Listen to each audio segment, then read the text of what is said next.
अस्सलाम वालेकुम स्टूडेंट्स। उम्मीद है आप सब अच्छे से होंगे। और आज का जो हमारा टॉपिक है वो है, हमें पता चैप्टर हमारा हेरिडिटी एंड एवोल्यूशन है, और उसमें आज का टॉपिक जो हमारा है जहां से हम स्टार्ट करेंगे वो हमारा how to traits get expressed है। और उसके बाद हम sex determination of an organism भी उसके बाद दूसरा पढ़ेंगे इंशाल्लाह। तो आज का जो पहला वाला टॉपिक हमारा है वो how to traits get expressed.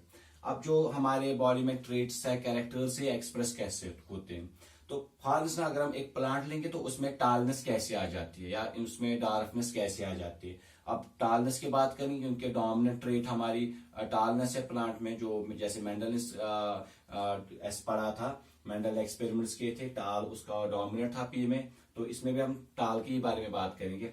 तो जो हमारी बॉडी में या ऑर्गेनिज्म में सेलुलर डीएनए होता है, ठीक है, जो हमारा डीएनए होता है इसमें इंफॉर्मेशन सोर्स होता है। और जो ये डीएनए होता है अगर इसका एक छोटा सा सेगमेंट भी लेंगे, सेगमेंट ऑफ डीएनए, वो इतनी प्रोवाइड इंफॉर्मेशन करता है जिसको हम अगर हम बोलेंगे फॉर इंस्टेंस मुझे प्रोटीन कोई इसमें बनाना है, सिंथेसाइज करना है, तो उसके लिए एक पर्टिकुलर सेगमेंट ऑफ डीएनए होता है जिसको हम जीन बोलते हैं।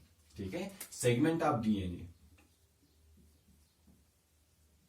या आप सेक्शन ऑफ डीएनए भी बोल सकते हो। सेगमेंट ऑफ डीएनए जो होता है उसको हम क्या बोलते हैं, उसको हम जीन बोलते हैं। क्लियर? तो यही जीन होता है जो एक ऑर्गेनिज्म में, एक प्लांट में क्या करता है, अगर हमें प्रोटीन्स बनाने हैं, जब प्रोटीन्स बनेंगे तभी हार्मोन्स बनेंगे, एंजाइम्स बनेंगे, वही काम ज्यादा ज्यादा से करेंगे। तो ये जीन जो होता है ये एक पर्टिकुलर टाइप ऑफ प्रोटीन या एंजाइम प्रोड्यूस करता है। जब वो प्रोड्यूस हो जाएगा तभी जो ऑर्गेनिज्म है उसमें काम अच्छे से होगा, और वो क्या करेगा, वो ही उसमें क्या जो प्लांट की टालनेस फिर बन जाएगी।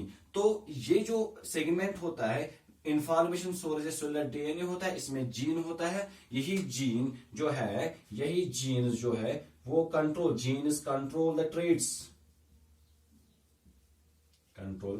ट्रेड्स। अब ये एक्सप्रेस कैसे होंगे, मैंने बोला तभी कि हमारा जो डीएनए होता है ये एक इंफॉर्मेशन सोर्स होता है, ये सिंथेसाइज प्रोटीन्स करता है, लेकिन ये जीन ही है जो एक पर्टिकुलर टाइप ऑफ प्रोटीन बनाता है जिससे हमारी टालनेस होगी प्लांट में। अगर हम इसकी विड्थ बढ़ानी है तो एक अलग तरीके का जीन आएगा जो इसमें क्या करेगा, ये विड्थ इंक्रीज करेगा। तो ओवरऑल अगर बात करेंगे ये जीन्स ही होते हैं जो हमारी बॉडी में क्या करते हैं, हमारी बॉडी में या ऑर्गेनिज्म में ट्रेट्स को कंट्रोल करती है। क्लियर? तो ये हमारा कौन सा था, ये हमारा था how do traits get expressed. तो अब हमारे पास एक और क्वेश्चन आएगा जिसको हम बोलते हैं सेक्स डिटर्मिनेशन, या हम बोलेंगे sex determination in human beings.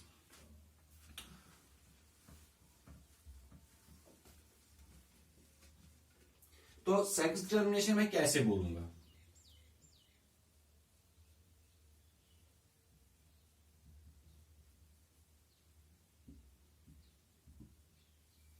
अब कैसे बोलेंगे, हम बोलेंगे the process by which the sex of a person is determined is known as sex determination.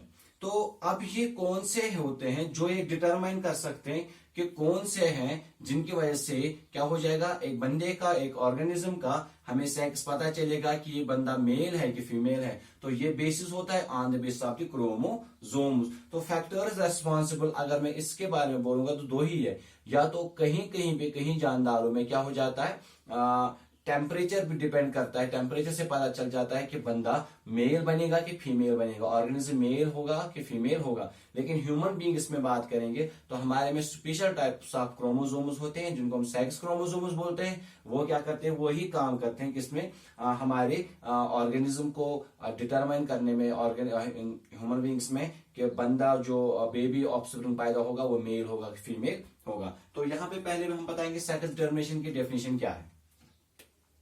process by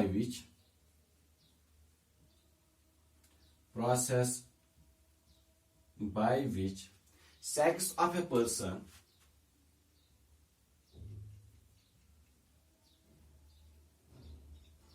is determined, the process by which sex of a person is determined is known as sex determination. Clear यहां तक? तो अब कौन सी चीज है वो जिनसे, तो हमें पता है सेक्स ऑफ ए पर्सन वो हो जाता है, वो डिपेंड है on the basis of chromo, तो क्रोमोसोम्स पे ही डिपेंड है। तो अगर हम बोलेंगे सेक्स किस पे डिटरमाइन है, सेक्स ऑफ ए पर्सन कैसे डिटरमाइन होगा, वो होता है on the basis of chromosomes,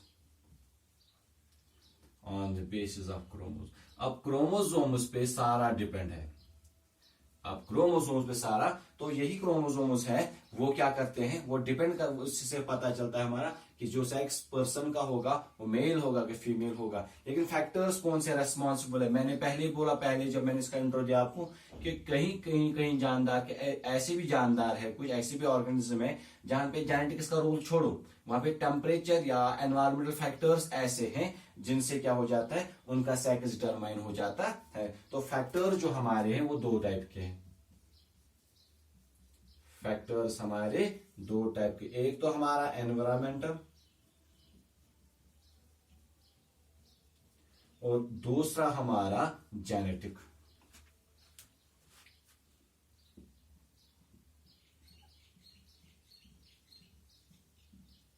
clear? तो एनवायरमेंटल की बात अगर मैं करूंगा, इन सम एनिमल्स, अगर मैं इनके हिसाब एग्जांपल लूंगा, टर्टल्स है, मेरा एलिगेटर है, एलिगेटर्स, मेरा क्रोकोडाइल, ये वाले ऑर्गेनिज्म क्या होता है, इनके जो एग्स होते हैं, ये एग लेइंग एनिमल्स है, तो इनमें क्या हो जाता है, अगर एक टेम्परेचर होता है मखसूस इनके लिए कि इंक्यूबेट किस टेम्परेचर पे इनके एग्स होंगे, वही डिटरमाइन करता है इनमें कि जो ऑर्गेनिज्म जो बनेगा, टर्टल बनेगा, वो मेल बनेगा कि फीमेल बनेगा। याद रखना, temperature at which egg gets fertilized, हाँ, decide the gender of animal. यहां पे लिखूंगा मैं, temperature at which the egg gets fertilized,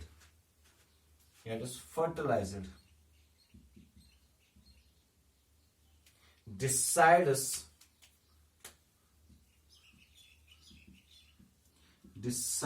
their gender। ठीक है, तो किस टेम्परेचर पे हमारा इसमें एग फर्टिलाइज होगा, किस चीज पे, वो इसके टेम्परेचर पे कैसे रहेगा वो फर्टिलाइजर, और क्या करेंगे वो डिसाइड करते हैं जेंडर। तो किस एग किस टेम्परेचर पे इंक्यूबेट होगा, एग किस टेम्परेचर पे इंक्यूबेट होगा, इन केस ऑफ मेल्स, याद रखना, मेल्स में जो टेम्परेचर है वो है 27.7 डिग्री सेल्सियस। तो अगर टेम्परेचर एग को 27.7 डिग्री मिलेगा तो वो ऑर्गेनिज्म क्या बनेगा, मेल। और इन केस ऑफ फीमेल्स, अगर इनको एग को टेम्परेचर ज्यादा मिलेगा, किस पे मिलेगा, किस पे इंक्यूबेट होगा, किस टेम्परेचर पे, 31 डिग्री सेल्सियस पे। अगर इस पे होगा तो ऑर्गेनिज्म क्या बनेगा, फीमेल बनेगा। तो इन केस अगर मैं बोलूंगा सेक्स डिटर्मिनेशन में दो पॉइंट है हमारे, एक तो एनवायरमेंटल फैक्टर्स रिस्पॉन्सिबल है और जेनेटिक फैक्टर्स, और जेनेटिक फैक्टर्स में ह्यूमन बींग्स आते हैं, ठीक है, मैमल्स आते हैं, तो उनका मैं यहां पे आपको बताऊंगा।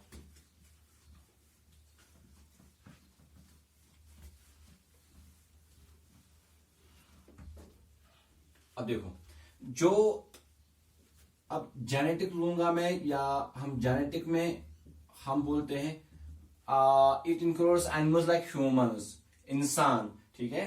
तो इसमें जेंडर डिटरमाइन होता है बाय पेयर ऑफ क्रोमोसोम, उन क्रोमोसोम्स को हम बोलते हैं sex chromosomes. Animals like humans, यहां पे लिखूंगा मैं ह्यूमंस का, ह्यूमंस, ठीक है, हाँ, gender is determined by a pair of chromosome, by a pair of chromosome, by a pair of chromosome, उनको उस क्रोमोसोम को क्या बोलते हैं? Sex chromosomes. ठीक है, तो अगर मैं बोलूंगा ये सेक्स क्रोमोसोम्स क्या दोनों मेल और फीमेल में सेम है? नहीं है। ठीक है, तो इनके हिसाब मेल्स में अगर मैं सेक्स क्रोम का बताऊं तो हम कैसे उसको लिखते हैं, डिटरमाइन कैसे कर रहे हैं? मैं एक्स और वाई, इनके हिसाब मेल्स और इनके हिसाब फीमेल्स, तो हम इसको लिखते हैं एक्स और एक्स। ठीक है, हम इसको रिप्रेजेंट करते हैं। तो हमें पता है जो अगर ह्यूमंस जो है हमारे बॉडी में कितने, इन ह्यूमंस में कितने पेयर ऑफ क्रोमोसोम्स होते हैं? हमारे बॉडी में जो होते हैं ह्यूमंस में 23 पेयर्स होते हैं, 23 पेयर्स होते हैं। आउट ऑफ 23 पेयर्स 22 पेयर्स है उनको हम ऑटोसोम्स बोलते हैं। क्या बोलते हैं? ऑटोसोम्स। और जो 1 पेयर, लास्ट वाला 1 पेयर है, इसको हम सेक्स क्रोमोसोम बोलते हैं। ठीक है, इसको हम सेक्स क्रोमोसोम्स बोलते हैं। क्लियर? तो यही वाले सेक्स क्रोमोसोम, जो ये सेक्स क्रोमोसोम्स जो है यही डिटरमाइन करते हैं, इन्हीं से हमें पता चलता है कि जो बेबी होगा, जो ऑफस्प्रिंग होगा, वो मेल होगा कि फीमेल होगा। चलो हम एक क्रॉस करते हैं जिसमें हमें पता चलेगा ह्यूमंस में कि क्रोमोसोम जो है वो कैसे डिटरमाइन करते हैं सेक्स ऑफ ए चाइल्ड। अब हमें ये पता है कि जो हमारे पास फादर लेंगे हम, फादर मेल होता है, तो उसके जो क्रोमोसोम्स होंगे वो कौन से होंगे? एक्स और वाई। क्लियर? अगर मैं मदर लूंगा, यहां से क्रॉस करूंगा ना मैं, तो मदर लूंगा यहां से, तो मदर के क्रोमोसोम्स कौन से होंगे? X x. ठीक है, तो अब मैं इनको क्या करूंगा? इनको मैं एक दूसरे से क्रॉस करूंगा। क्लियर? तो ये मेरा बन गया एक्स और एक्स, याद रखना। ठीक है, तो अगर मैं इसको क्रॉस करूंगा इसके साथ, तो मेरा बन जाएगा एक्स और वाई। ठीक, ये एक्स और वाई, ये और एक्स। अब ऊपर आप देखोगे जो मदर की क्रोमोसोम्स थे वो एक्स और एक्स थे, तो यहां पे क्या बन गए? एक्स और एक्स। तो ये बन गया हमारी गर्ल। ठीक है, तो यहां पे एक्स और वाई, तो ये हमारा बन गया बॉय। तो कहीं कहीं पे बहुत ज्यादा मिसकंसेप्ट है कि जो हमारे माशरे में अब तो उतना नहीं है लेकिन है अभी भी, तो वो क्या होता है कि बोलते हैं कि जो माई है वही जिम्मेदार है गर्ल पैदा करने में।